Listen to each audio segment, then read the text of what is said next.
Eh bien bonjour à tous et à toutes, ici Denoz, vidéo assez rapide pour pouvoir vous parler de Dororo, un animé qui est en cours de diffusion actuellement. La vidéo va être assez rapide comme je vous l'ai dit parce que l'animé n'a que 6 épisodes de sortie, mais mon dieu qu'est-ce que c'est déjà trop bon. Encore meilleur que le kebab du coin, encore meilleur que la raclette de mémé, bref c'est plutôt cool. Entre Promise Neverland et Dororo, je crois que c'est la saison d'animé où j'ai été le plus hype depuis un très long moment. Chose très importante à savoir et même essentielle, Dororo n'est pas vraiment un nouvel animé, c'est un remake d'un vieil animé, exactement comme l'avait fait Devilman Crybaby. À l'origine, Dororo est un manga sorti en 1967 et adapté en animé en 1969. Ouais, on peut facilement deviner que cet animé est un pilier du genre samouraï et historique. Je sais pas trop comment qualifier ce genre d'animé quand je dis animé historique, mais c'est toutes ces œuvres se déroulant dans un Japon féodal, avec un style plus traditionnel et avec la plupart du temps des samouraïs. Dororo est donc de retour en 2019, avec un remake qui pour l'instant fait un sans faute. L'histoire nous plonge dans une tragique époque. Un seigneur voit ses terres ravagées par la maladie et les famines, et il n'a rien trouvé de mieux que d'aller sacrifier les parties du corps de son futur fils pour que tout rentre dans l'ordre. Il fait donc un pacte avec des démons, et sans surprise à la naissance son fils est... il est atteint par la malédiction des démons. C'est-à-dire qu'il n'a pas de membres, il n'a même pas d'yeux, pas de peau, c'est à se demander comment il est en vie. Là on pourrait le confondre avec un steak picker. À la naissance, son père, ce gros fils de pute,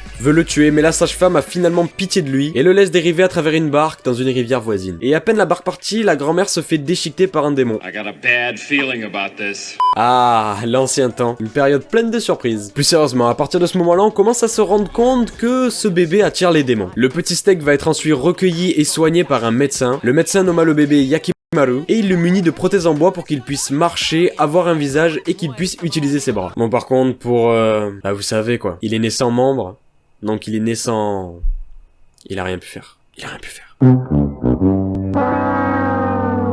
Yakimaru va rapidement se rendre compte que lorsqu'il tabasse du démon, il récupère des parties de son corps. Il va donc se lancer dans la quête de tuer le maximum de démons possible pour pouvoir récupérer son corps. Et sur sa route, il va rencontrer Dororo. Oui, c'est lui Dororo, soyez pas trop déçus, il est gentil. Et ce fameux Dororo prétend être un grand voleur. Bon, évidemment, c'est faux. Ces deux personnages forment un duo assez unique, je dois dire. Yakimaru est sourd, aveugle, muet, et malgré ce gros handicap, ils vont quand même apprendre à se connaître à leur manière. Dororo, c'est une grosse leçon de vie. Je pense qu'on est d'accord pour dire que Yakimaru est le mec le moins chanceux au monde. Tu sais, des fois, ça t'est peut-être déjà arrivé de t'imaginer sourd, aveugle et muet en même temps. Et bien lui, il est même né sans bras et sans jambes. Putain, et moi je me plains de mes mates en ranked. Malgré ce fuck que lui a fait la vie, il se bat pour survivre et il s'accroche. Et même si c'est une morale simple, elle est puissante puisqu'on suit toute l'évolution de Yakimaru.